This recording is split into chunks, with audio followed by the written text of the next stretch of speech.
Welcome to our channel. Today we how to disable split screen mode in Android for better UI step by step clearly. To disable split screen mode on your Android device, start by unlocking your phone. Navigate to the home screen. Open the recent apps view, usually accessed by tapping the square icon or swiping up from the bottom. In the recent apps list, locate the app currently in split screen mode. Tap and hold the app's icon at the top of its window. A menu will appear with multiple options. Select the option that says Remove from split screen or simply swipe the app off the screen.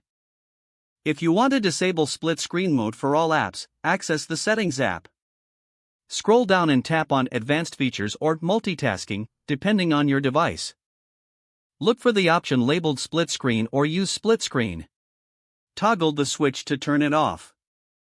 Exit Settings to return to your home screen. Now, your Android device won't enter split screen mode when you open apps. If the page does not load, refresh the browser or try again in a private or incognito window. Make sure you are using the correct email address, then retype it carefully to avoid small typos. If your password is not accepted, use the reset option and create a new strong password you can remember. Check your spam folder for verification or security emails, then complete any requested confirmation steps. Enable two-factor authentication if available to improve account security and reduce unauthorized access risk. After signing in, review your profile details so your contact information and settings are accurate. If you see an error message, note it down and try again after restarting your device and internet connection. Log out when you finish, especially on shared devices, to keep your account and payment information secure. If the page does not load, refresh the browser or try again in a private or incognito window. Make sure you are using the correct email address, then retype it carefully to avoid small typos. If your password is not accepted, use the reset option and create a new strong password you can remember.